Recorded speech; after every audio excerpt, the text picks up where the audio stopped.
All right. Well, let's get started. Thank you all for attending this quarter's streets webinar. We're hoping to give some updates on some major street projects that have been ongoing through the summer, as well as give some touch points on some upcoming work that just started pretty recently. Um, just a reminder for everyone um, that we're going to have a strict agenda for today. So we'll go through some housekeeping tips for the webinar. We'll introduce the panelists.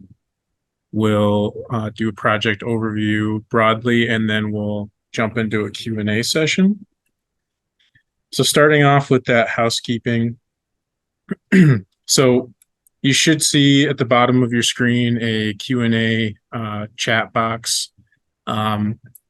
Anytime during the webinar, if you have a question, you can type it there. It'll be there when we get to the question and answer portion at the end. Just know that we're going to keep these questions hyper-focused on the projects themselves.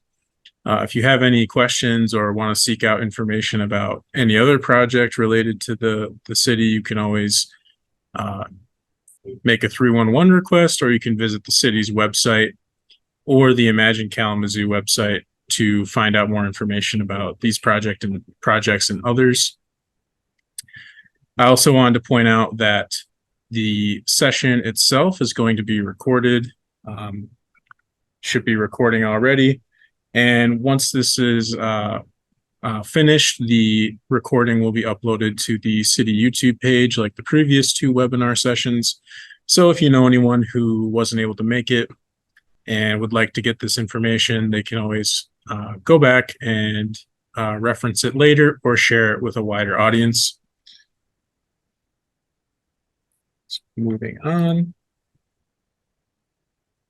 So I want to introduce some staff panelists today. If you're one of those folks who's been on the webinars in the past, you'll recognize some of the names, but today from our Public Works division, we've got Dennis Randolph, who's our traffic engineer.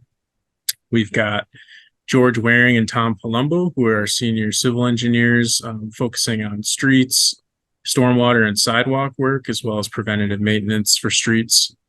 We have Ryan Stoughton, who's the assistant city engineer with wastewater, who's going to be talking with his colleague Sohail Mangiani, the other senior civil engineer in wastewater. They're going to talk about Ransom Street and that phase one work, which is a really big project. So we'll start there. And then we have Anthony Ladd, who's the assistant director of public works and oversees our street staff. Is going to talk about some of the other street projects that have happened this year. And then my name is Nolan Bergstrom. I'm a community planner with the planning department, helping put this webinar on and connect folks more to these projects. So here's a general overview of the projects we're going to cover today. We're going to cover Ransom Street, as I mentioned, the phase one work that's happening this year ahead of the work coming in the coming years. Talk about Patterson Street Bridge and give an update on that project, as well as the Inkster Street Bridge, which many folks have been interested in on its status. We'll talk about White's Road. We'll talk about Howard Street, Michigan Avenue, the preventative maintenance program throughout the city, and we'll have a final touch point on the sidewalk repair and new construction of new sidewalk construction that's been happening throughout the city. And some of these slides have a very distinct format, so it gives you the project name and the location. General timelines, just know this is tentative and subject to change. We'll touch base on that when one of the other projects comes up. It also gives total cost, the work being completed as a broad overview, and any project updates. All this information is also available on the city's main website. Many of these street projects have these updates available there as well. So you can always, if someone you know wasn't able to attend and they don't want to watch the webinar, they can navigate to the city's main website and find this information as well. And with that, I will pass it off to Ryan and Sohill to talk about Ransom Street and the work that's been happening this summer. Yeah. Thanks for the handoff there, Nolan.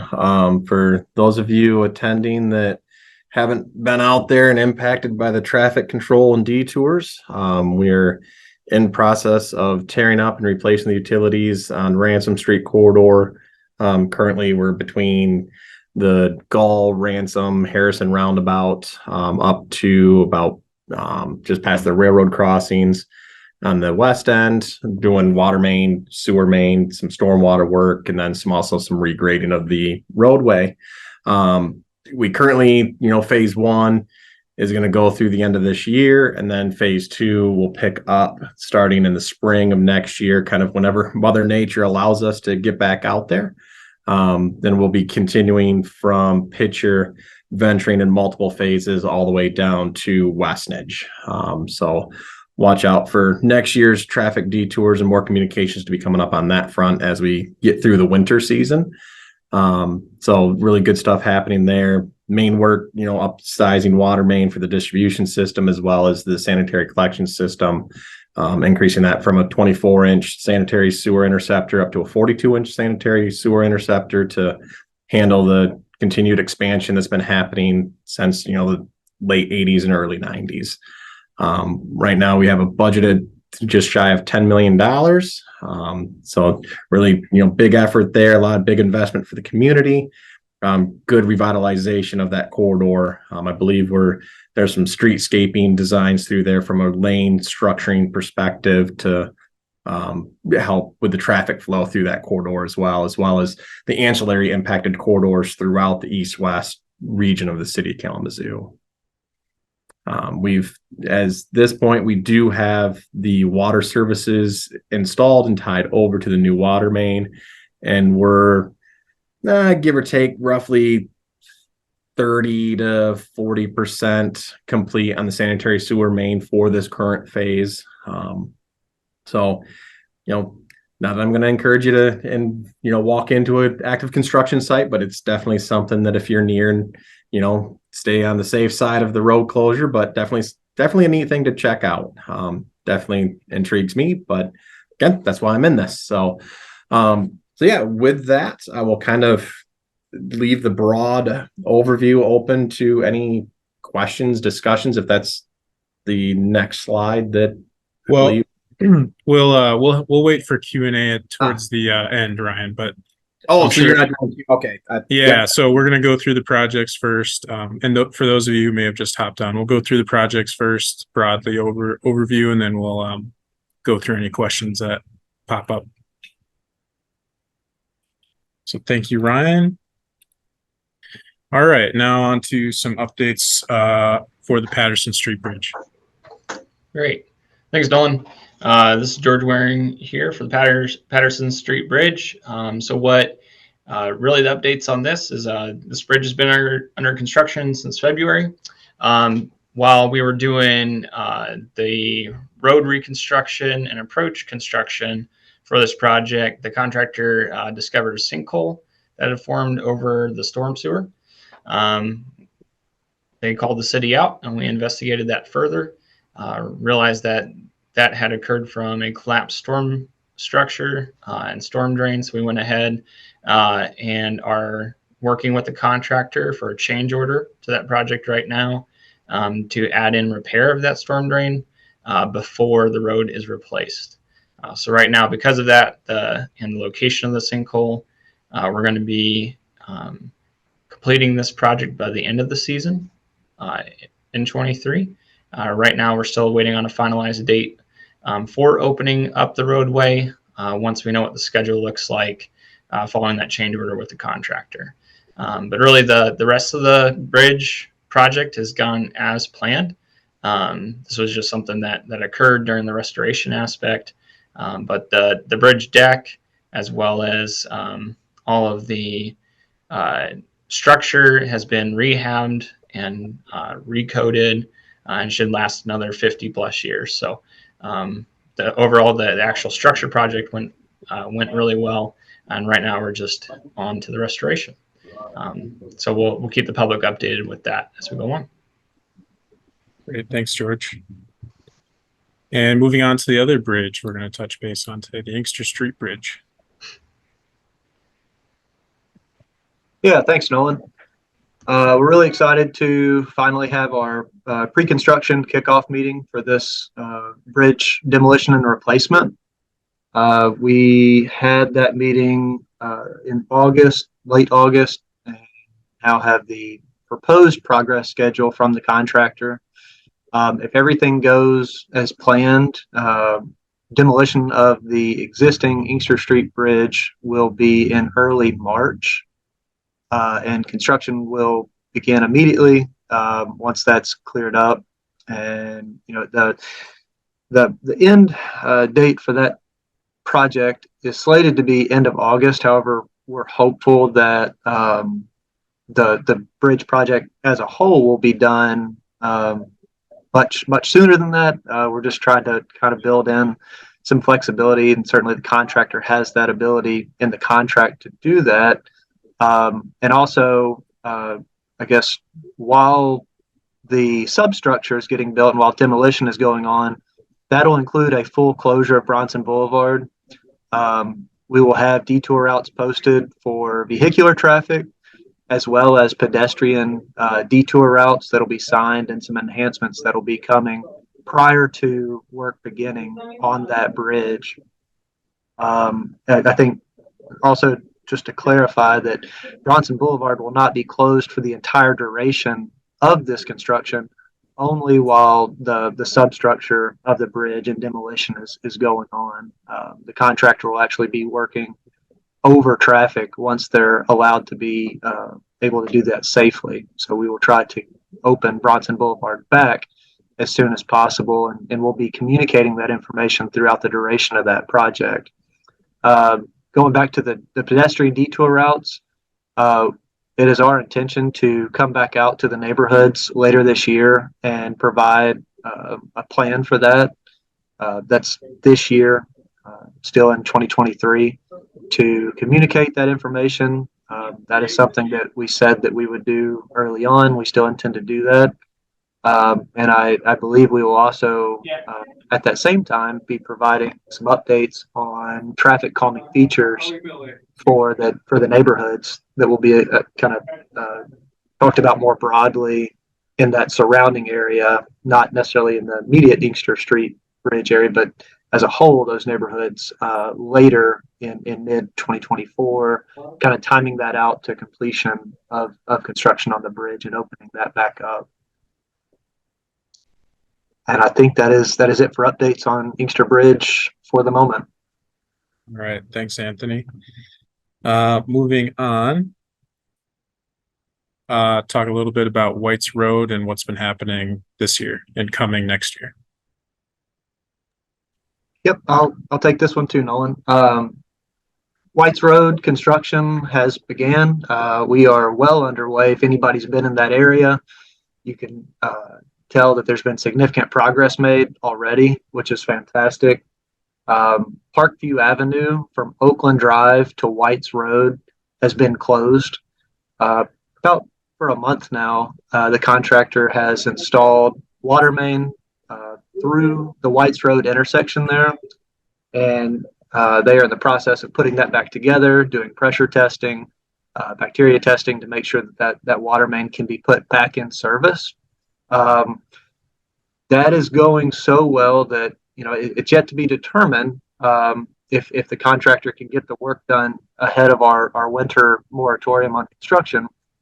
But if schedule allows, we might also be able to do the White's Road portion from Oakland Drive to Parkview Avenue yet this year as well. Those roads will not be closed at the same time. Obviously, we have businesses in the area that we're sensitive to maintaining customers coming in and out of there. We have pedestrians that need to use facilities to navigate the grocery stores, the businesses, and we have vehicular traffic, bus routes as well. So those will not be closed at the same time. Because of that, we're not sure if we can squeeze that in. I'm hopeful that we can, so that by end of 2023, we can move away from that intersection and start to move east towards West Nudge Avenue. So not much has changed there. It's been a really good project. Glad that we've been able to have good communication with businesses in that area, and it's our intent that as these phases become their timeframes become more understood, we'll be communicating that out as well online as well as through our message boards approaching the job area. Great, thanks, Anthony. And Howard Street, a project that's actually been completed this summer.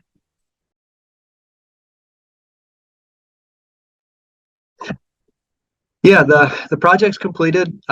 It's been a great success. It's been really fun to watch people use the pedestrian median island crossing and trying to encourage people to use the non-motorized path and travel through the neighborhood on the new sidewalk there.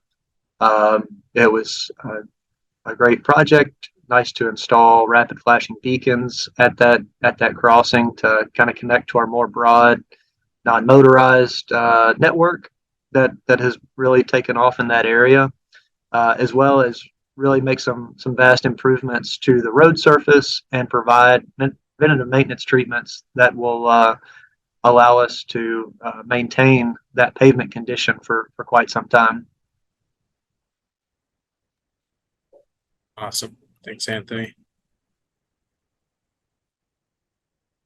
Moving along, next we're going to talk about Michigan Avenue.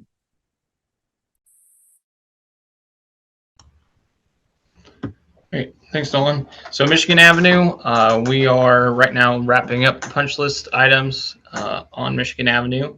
What's been completed so far has been the pothole patching and surface sealing, as well as the main road layout changes. The punch list items that are still left are some additional bollards and delineators that need to go in, as well as some signage updates. So right now, staff are taking a look at those items and making sure our contractors are aware of what needs done. But the layout out there is down, and we're right now just working on those final items. I think that's about it for Michigan Avenue. All right, thanks, George. Then preventative maintenance. Yep. So preventative maintenance, this project is pretty much wrapping up as we speak. They've completed just about 95% of the work, with the chip seal going down and the micro surfacing as well. So what this has looked like is some streets they have chip sealed and then come back with a micro surface, and that's called a cape seal. Other roadways they have chip sealed and then come back with a fog seal to finish it up.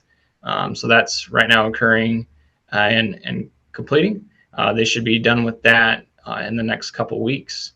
And so right now we're working with the contractor to develop a punch list of final items as well as pavement markings that are going back down. So some roads like Cedar and Jasper, as well as Fraternity Village Drive, need pavement markings once this work is completed.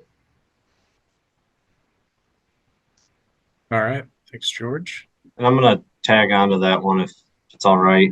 Yep. We're also working on Parchmount, which is pretty similar to everything else. A little bit might be a little bit busier of a road, but we're doing some cape seal on that, like George was talking about, doing some micro surfacing on that too. So that's what's going on up at Parchmount as well. Great, thanks, Tom. All right. Moving along here, talking a bit about some of the sidewalk repair work from this year.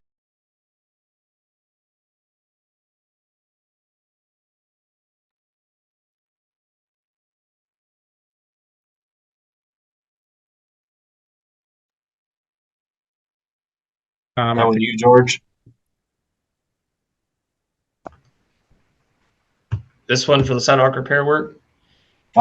This is Oakland, Brentwood, Barnard, leftovers from 2022. Yeah, I think we're on to the next slide on this one, Nolan. Or There we go. thanks. All right. Now here's my sidewalk repair slide. Yeah, so we've got 1.2 million budgeted for sidewalks for all of our sidewalk projects this year. Out of that, about half of it, maybe a little under half, is for this sidewalk repair contract, and yeah, hitting a few different parts of the city. Already finished up Alamo. Alamo is about a quarter mile. Same with Cameron. Mount Olivet, that was a pretty big one. That was a mile and a half. And Vine, that's about 400 feet that we did on Vine Street there over by Bronson Hospital. And we'll also be doing some touch-ups at the intersection of Lovell and John Street just to make it a little more pedestrian friendly. There's been a lot of utility coordination there, but that area should be wrapped up within the next couple of weeks here. We've also got Portage Street as kind of the grand finale or the final boss, to use video game terms. We've got a mile of sidewalk planned for Portage Street. We may have to end up cutting that one a little bit short just because of the I-94 Kilgore project. Also because we've got a water project going on between Miles and Lakeway on Portage Street.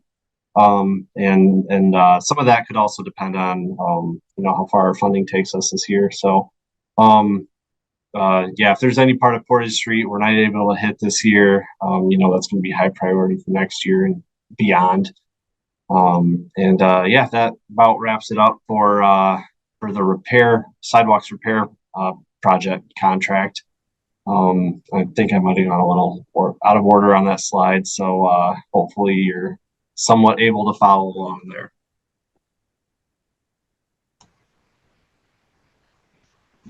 Thanks, Tom. Moving on to some of the new sidewalk construction that's been going on. Yeah, so the new sidewalk construction that's been going on has been going really well so far. So we are well ahead, and this has actually allowed us to add some additional work for the contractor to do while still staying within budget. So all of the streets shown here, Brookshire, Fraternity Village, California, Harrison, and Park have all been completed. So those were done earlier this summer. Next slide. Springmont and Barnard Avenue are two streets that were completed that were part of a change order that the city was able to do while still staying within the budget and using the same pay items as the previous contract. So that was a real big plus for us. And then next slide. Three additional streets that were on that same change order that are still in progress are Palmer Avenue, Stockbridge Avenue, and then finally Northampton. Right now, Palmer Avenue and Stockbridge are prepped and ready for concrete to go in. So the city is expectant that the contractor will be putting in sidewalk in those locations this week or next. And then Northampton will be started once those two are completed. So that's where we're at with the new sidewalk construction, and it's connected a lot of miles of sidewalk network so far. So yeah, we're really excited to have this in there. There's been a lot of gaps in the sidewalk network, and so this project has really helped us fill many of those areas where they most connected to neighborhood amenities. Awesome. Thank you. Thank you to our panelists. Just a reminder here as we've gotten through the slides, project overviews that you can use the question and answer chat feature to input your questions related to the projects that we covered today. And any questions related to other projects, of course, can be directed to 311, or you can check out the city's website. I did want to start with we have one question right now, and it goes back to the sidewalk. Basically, asking how much sidewalk can be placed with $1.2 million, and what are the costs involved with sidewalk, and how would we be able to maybe reduce those costs in the future? I know sidewalk can be an expensive capital improvement, so love to hear more.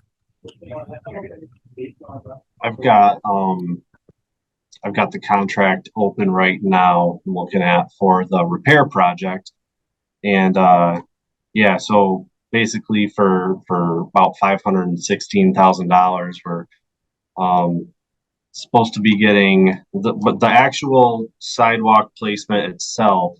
We're getting about 34,000 square feet. Which, 4 foot wide sidewalk, that gets you about a mile and a half. Now that's if you're just placing continuous sidewalk, but what we're doing, and part of the reason, one of the things that has driven up the price for us is that we're not just doing continuous sidewalk like that. We're doing patches, we're not going to tear out sidewalk, or at least if we can avoid it, we're not going to take out sidewalk that's in really good condition. So, yeah, I mean, it depends, of course, on a lot of different factors, but for 1.2 million, I would say that just the sidewalk itself, we're putting in about probably 3 or 4 miles, but that 3 or 4 miles goes a lot longer when you're just doing section by section as it's needed. I don't know. Yeah, but anything, George, Anthony. Yeah, that's a good point, Tom. These contracts are tricky in that we are trying to do sidewalk improvements citywide, and it kind of requires the contractor to mobilize in several different locations, which can affect price. I think something that's important to remember too when we're considering price is it's not as straightforward as pulling up old sidewalk and putting new sidewalk down. We're making grade corrections. We are adjusting for ADA accessibility concerns and constraints to make sure that the sidewalk we're putting in is ADA compliant. And that can mean significant work at our intersections where the curb cuts are that go across the road, that can require substantial grading. So there's kind of a lot that's built into those projects.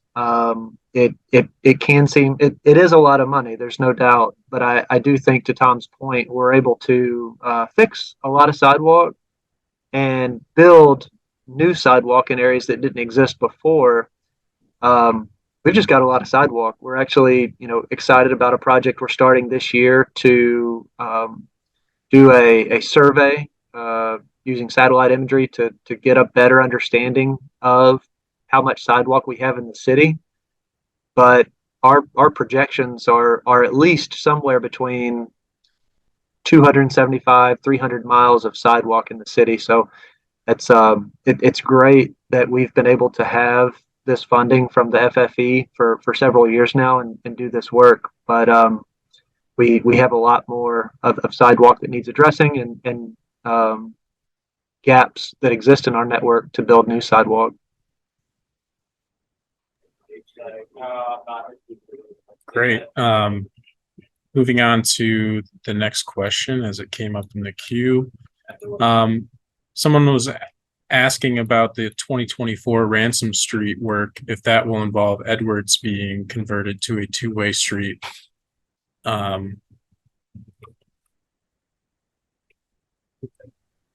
Yeah, Nolan. I do not believe that is the current plan nor intent.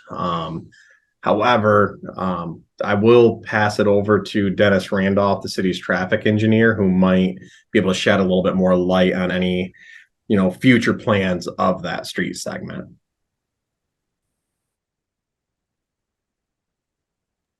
We don't have plans to, convert that street. One of the problems is the railroad crossing, and that to convert the street, we need to go through the expensive process of changing the railroad crossing devices. I think during construction, we do plan on doing some things to make sure there's access for the properties abutting the street. So you will see that happen. That'll be a temporary thing that will happen during the course of the project. And then when the project's done, or when that phase of the work is done, it'll return back to the condition or the operation that it is now, or it has been. Got it. Thanks for chiming in and correcting me on that, Dennis. That was one segment I was not aware of. Thank you. All right. We have a question related to the White's Road project. Will businesses lose a water connection along White's Road when the new water mains are connected? And if so, do we have an approximate day or time? I guess just clarifying how that's noticed to residents and businesses along that corridor when that work happens. Absolutely, Nolan. For all of our water projects that involve new water main or new services being ran, we have planned shutoffs. Planned shutoffs will provide no less than a 48-hour notice of a loss of service, followed by a boil water advisory if that is needed for any project, as well as when that boil water notice has been lifted as well, and it's safe to resume normal consumption and use of city water. So those will be issued, and they will be hand delivered, as well as we will issue press releases as needed for any of these individual projects that work is planned. So yes, we will give plenty of notice for planned shutoffs to switch services over. What can occur sometimes is an unplanned shutdown where we have to make a repair at a moment's notice. You know, your typical water main breaks, or if something comes up during construction that requires us to do an immediate shutdown, at which point we try to keep customers notified in that area of what current conditions are. But I guess to answer this question is, yes, all businesses, residents, affected customers will be notified with advance notice ahead of a planned shutdown. And when we do those, typically a water service outage while things are getting swapped over could be probably 1 to 3 hours is what we like to tell people. Great. Thanks for that, Anthony. We have one final question in the list asking about the publishing or looking at the metrics for these projects as it relates to the streets policy.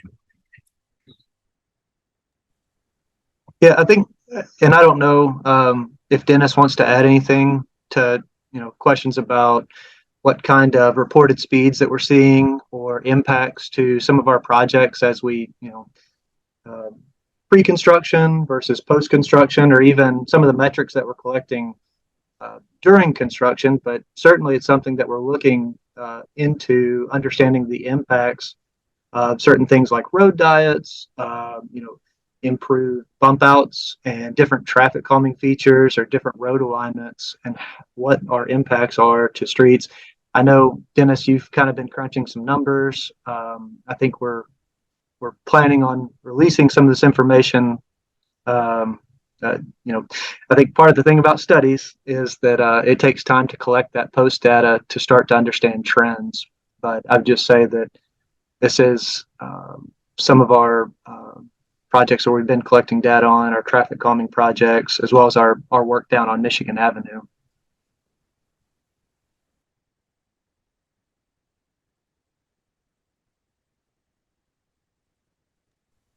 Our main focus has been on traffic crash data because that is, I think, the most serious cost to the community. Every time there's a crash, it costs the residents, the drivers, money to repair their cars and to heal themselves when they're injured.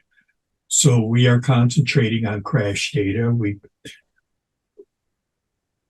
We've had to, I guess, implement some new systems to be able to get crash data. We're using the state police system right now, which gives us good current data.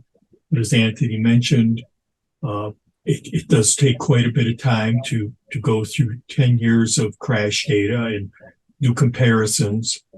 We are working on some data, and hopefully folks will be able to see the results of some of the projects' work. And that's what we're doing right now. We're going back to projects that have been completed and analyzing them, because that tells us what techniques work and which don't work. We're doing that. Hopefully towards the end of fall, we'll have a fairly comprehensive look at projects that we've been doing over the past 2.5, 3 years, so folks can see what's happening.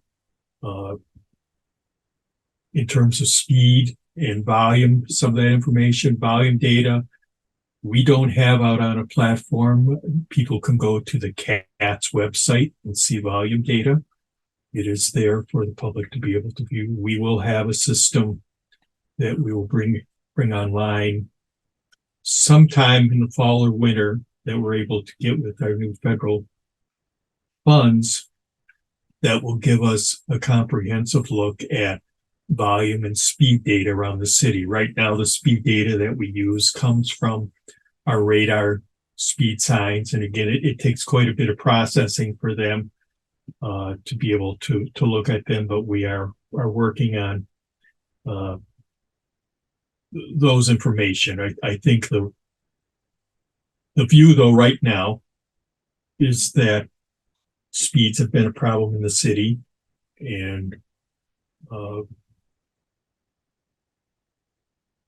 what they relate to when you have high speeds is particular types of crash problems, which is what we see in the crash data. So I think, again, speed is important, especially when it's too fast or there's too wide a variation.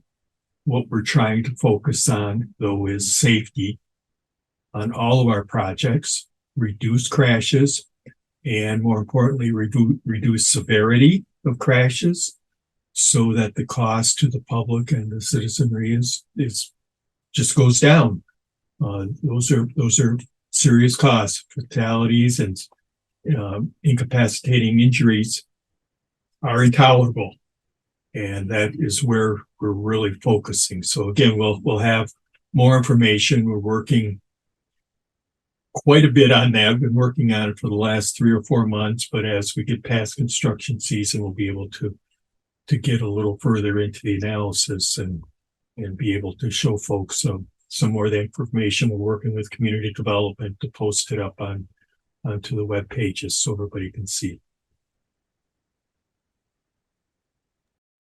Thanks, Dennis. Thanks, Anthony. Got one other question here for the time being, kind of related to understanding when these types of projects are reviewed against the Complete Streets Policy and Street Design Manual. So, you know, when are those two documents taken into account? And for the second part of the question, I can answer that by saying, if you do have any comments or concerns about any city project, you're more than welcome to use the city's 311 system to document that comment or concern. But for the first part of the question, maybe Dennis or Anthony can lend some context. I guess to clarify, Nolan, how our projects are ran through Complete Streets Policy and Street Design Guide. Correct. You might be able to answer this, at least at the early stages, more than we will, because I know that, you know, a lot of our projects that we first start talking about before they're even placed onto our capital 5-year plan is to present and to have conversations with our Complete Streets Advisory Committee. You know, I think that when we talk about these projects and talk about what might be possible for certain limits of projects, we rely on them to provide, you know, any kind of input. We take a complete streets approach to all of our projects, ideally, because that's what our street design guide requires us to work through. We after completing that process through our street design guide, it's available on the city's website. We have internal, discussions, internal checks to make sure that the final design, or at every benchmark of the design process, you're 30%, 70% our GI plan, and then before bid, that we're kind of in alignment there for our projects. Yeah, that's a good overview. Anthony, Dennis. I think what's important, especially the way our process is working now, is that we have a complete asset management system that has road conditions that we use so that we know which streets physically need to be taken care of. We are increasing our capabilities to look at streets where there are crashes. Again, safety is probably our highest priority, especially for federal aid funded jobs. We're spending a lot of time looking and surveying citywide, all the streets in the city, for crash problems, and crash problems that could be funded using various funding sources, especially federal and state money that's out there. Again, I think what some of our analysis is showing is that for a city our size, our population, and our number of road miles, that we have more crashes than we would normally expect. And so I think it's imperative that we focus our work, and that's what we're doing on our street projects, to make them as safe as possible. And that is, in fact, preliminarily what we're seeing, is that we're getting good reductions of crashes on the projects that especially have been built over the past 2 or 3 years. So again, I think where we're really focusing is to make sure that streets are safe.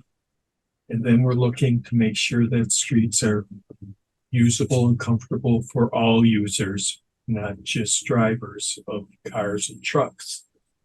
And between those two things, there's a real heavy emphasis on making sure people don't get killed or hurt, which is really what we want in the end. Yeah, that's a good answer, Dennis. I'll add by saying that a lot of the work involved with pedestrian improvements in particular is preemptive in nature. So, for example, a project like White's Road, when there's this extensive work happening, or similarly Ransom Street, you have an opportunity to do a lot of capital improvement work underground, above ground, and then also an opportunity to actually improve facilities so that our most at-risk users feel comfortable using those facilities, and they're ADA compliant, and can be used safely. So that's what I'll add to that.